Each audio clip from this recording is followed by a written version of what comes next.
bientôt vivre une expérience inoubliable. Et je sais que certains d'entre vous sont un peu stressés à l'idée de prendre la parole devant plusieurs centaines de personnes. Mais je sais aussi que ce stress peut se transformer en énergie positive. Ma politique, c'est la théorie, non pas du rayonnement pacifique, mais du rayonnement par la guerre. Ma politique, c'est la guerre, dites-vous. La politique que vous nous avez exposée, c'est une série d'expéditions guerrières. Au final, ça a été quand même, je pense, une super expérience, dans la mesure où ça nous a permis d'abord de nous développer, et ensuite ça a pour certains juste renforcé un talent qu'il y avait, et c'est utile pour, je pense, les oraux comme le brevet, le français ou même le bac. Au début, on nous a juste annoncé qu'il y avait un concours d'éloquence, on ne savait pas trop de quoi il s'agissait et c'est normal, c'est la toute première édition. C'était un moment assez particulier avec du stress et un peu d'adrénaline en même temps, mais j'ai adoré. Franchement, avec toute la préparation qu'on a eue avant, c'était un super moment. On a eu des répétitions à raison de 2 heures, environ une semaine sur 2, et on a pu comme ça progresser beaucoup en travaillant sur des textes fondateurs de la République. C'était vraiment une expérience très enrichissante. C'était une expérience hyper enrichissante parce qu'on n'a pas l'habitude, surtout au lycée, de prendre la parole devant autant de monde et surtout des personnes qu'on ne connaît pas. C'est quand même un plus grand effectif que dans une classe de 30 personnes. On est dans la lutte contre les discriminations. Donc c'était bien de toucher tous les enfants d'Amiens sans discrimination aucune, de discrimination géographique en fait, de quartier populaire ou pas populaire. On a mis ça de côté. On s'est dit, on a des jeunes entre 13 et 18 ans. Et bien voilà, ils vont pouvoir partager, apprendre, s'approprier des textes quand même qui sont les textes fondateurs de la France en fait. Les gamins se sont vraiment lancés, impliqués, ils ont adhéré au projet, ils se sont dit ouais on y va. Je pense qu'eux-mêmes ne repartiront pas sans aucune trace en fait de cette expérience-là. Je pense pas du tout, bien au contraire en fait. Je pense que ça va les aider aussi à grandir un petit peu. La liberté de la presse s'amoindrir au milieu de nous.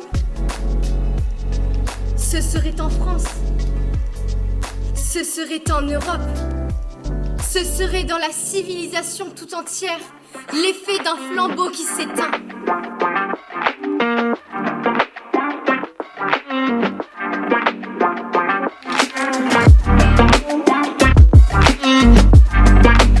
Durant une formation, travailler sur un texte de Victor Hugo et j'ai eu cette idée de travailler sur un concours d'éloquence. L'idée c'était de travailler sur les grands textes qu'on fait d'histoire de France et je me suis dit pourquoi pas transmettre aux jeunes. Donc j'ai appelé ça le grand oral citoyen et l'idée c'est de le proposer un petit peu partout en France auprès d'un public jeune, collégien, lycéen. Moi j'ai choisi l'IVG et pour moi c'était un grand symbole d'évolution puisque c'est quand même un texte qui a été très important pour notre société, surtout en tant que femme. J'ai aussi, il faut savoir, travaillé sur Simone Veil pour mon oral de brevet l'an passé. Et donc c'était pour moi une continuité et un aboutissement de pouvoir parler devant plusieurs personnes, même plusieurs centaines de personnes de ce sujet. On voulait que les jeunes s'imprègnent de ces textes et avec émotion le dictent devant des gens. Moi franchement, personnellement, je trouve que même déjà en tant qu'adulte, c'est très difficile de faire ce qu'ils ont fait.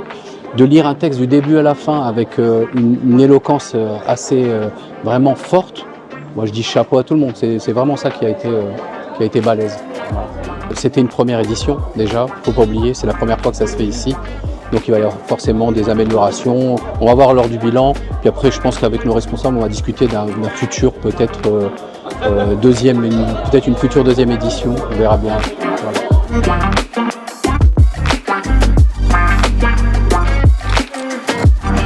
Chaque nuit, ils sont plus de 2000, recroquevillés sous le gel, sans toit, sans pain, plus d'un presque nu. Devant l'horreur, les cités d'urgence, ce n'est même plus assez urgent. Écoutez-moi, en 3 heures, 2 premiers centres de dépannage viennent de se créer. L'un, sous la tente, au pied du Panthéon, rue de la Montagne, Sainte-Geneviève. L'autre, à Courbevoie. Ils regorgent déjà. Il faut en ouvrir partout. Il faut que ce soir même, dans toutes les villes de France, dans chaque quartier de Paris, des pancartes s'accrochent sous une lumière dans la nuit, à la porte de lieux où il est couverture, paille, soupe, et où on lise sous ce titre « Front Centre Fraternel de Dépannage ». Ces simples mots, toi, qui que tu sois, entre, dors, mange, reprends espoir, ici on t'aime.